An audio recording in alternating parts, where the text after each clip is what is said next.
গুৱাহাটীত মীৰা বৰঠাকুৰৰ পৰাজয় বৃহৎ ভোটৰ ব্যৱধানত জয়ী হ'ল বিজুলী কলিতা মেধি 2,51,090টা ভোটৰ ব্যৱধানত জয়ী হ'ল বিজেপিৰ প্ৰাৰ্থীগৰাকী 10টা বিধানসভা সমষ্টিৰে গঠিত গুৱাহাটী লোকসভা সমষ্টিত শেষ হাঁহি মাৰিবলৈ সক্ষম হ'ল বিজুলী কলিতা মেধি অসমৰ 14টা লোকসভা সমষ্টিৰ ভিতৰত গুৱাহাটী সমষ্টিত তীব্ৰ প্ৰতিদ্বন্দ্বিতা হৈছিল দুই মহিলা প্ৰাৰ্থীৰ মাজত 20 বছৰ বিজেপিৰ দখলত থকা সমষ্টিটো কংগ্ৰেছৰ দখললৈ নিবলৈ শেষ চেষ্টা অব্যাহত ৰাখিছিল মীৰা বৰঠাকুৰে কিন্তু বিজেপি প্ৰাৰ্থীগৰাকীৰ হাতত ধাৰাখাই হয় কংগ্ৰেছ প্ৰাৰ্থী মীৰা বৰঠাকুৰ 8,94,887টা ভোট লাভ কৰি জয়ী হ'ল বিজুলী কলিতা মেধি গুৱাহাটী সমষ্টিত বিজয়ী হৈ উৎফুল্লিত হৈ পৰিছে প্ৰাৰ্থীগৰাকী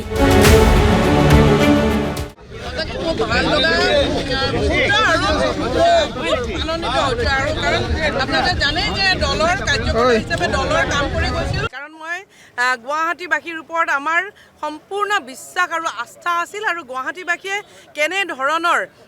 কথা বতৰা ভাল পায় কাৰণ যিহেতু এই গুৱাহাটীখনতে জন্মি ডাঙৰ দীঘল হৈছোঁ মই কৈছোঁৱে সদায় গতিকে কেনেধৰণৰ কথা বতৰা ভাল পায় কেনেধৰণৰ কাম ভাল পায় সেইখিনি আমি খুব ভালদৰে অনুভৱ কৰিব পাৰোঁ আৰু সেইকাৰণে মই কৈছোঁ যে গুৱাহাটীবাসীৰ আশীৰ্বাদ আমি পাবলৈ সক্ষম হ'ম আৰু সেইধৰণে আজি পাইছোঁ আমাৰ প্ৰতিগৰাকী কাৰ্যকৰ্তাক আমাৰ মুখ্যমন্ত্ৰী মহোদয় আমাৰ সভাপতি মহোদয় আমাৰ প্ৰতিগৰাকী নেতাক আৰু বিশেষকৈ আমাৰ প্ৰতিগৰাকী কাৰ্যকৰ্তাক সকলোৱে অহৰ্নিশে দিন ৰাতি একাকাৰ কৰি কাম কৰিছে গতিকে সকলোকে ধন্যবাদ ৰাইজে যি ধৰণৰ আশীৰ্বাদ আমাক দিছে আমি সেইখিনি মানি লৈছোঁ আৰু সকলোকে ধন্যবাদ গুৱাহাটী সমষ্টিটোক লৈ যথেষ্ট আত্মবিশ্বাসী আছিল কংগ্ৰেছ প্ৰাৰ্থীগৰাকী কিন্তু বিজুলী কলিতা মেধিৰ হাতত 2,51,090টা ভোটৰ ব্যৱধানত পৰাজয় স্বীকাৰ কৰিলে মীৰা বৰঠাকুৰে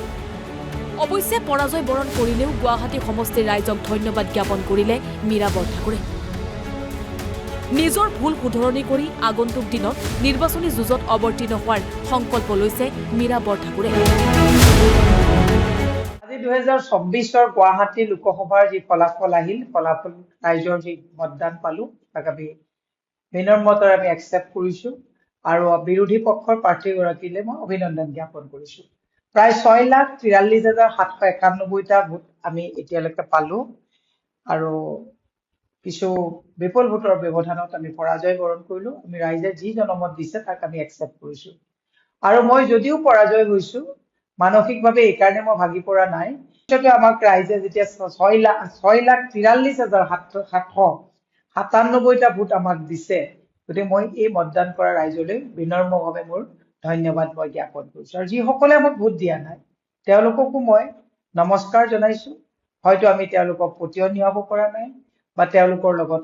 আমি বুজাব পৰা নাই আমি তেওঁলোকৰ মাজলৈ সোমাব পৰা নাই সেইকাৰণে হয়তো তেওঁলোকে আমাক প্ৰত্যাখ্যান কৰিছে মই হাৰিছোঁ বুলি মানসিকভাৱে ভাগি যোৱা নাই গতিকে আমি নতুন আৰম্ভণি কৰিম বুলি নতুন উৎসাহেৰে দলটোক শক্তিশালী কৰি আমি দলৰ যাতে মান মৰ্যাদা আমি অটুট ৰাখিব পাৰোঁ গুৱাহাটী লোকসভা সমষ্টিত হাই ভোল্টেজ যুঁজত ব্যাপক চৰ্চা লাভ কৰিছিল দুগৰাকী মহিলা প্ৰাৰ্থীয়ে কিন্তু জনাদেশত বিজয়ৰ হাঁহি মাৰিলে বিজেপি প্ৰাৰ্থী বিজুলী কলিতা মেধি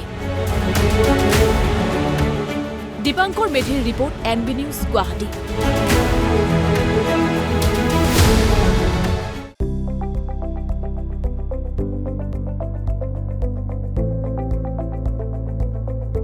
NB নিউজ সহজ সৰল ভাষাত নৱভাৰতৰ কথা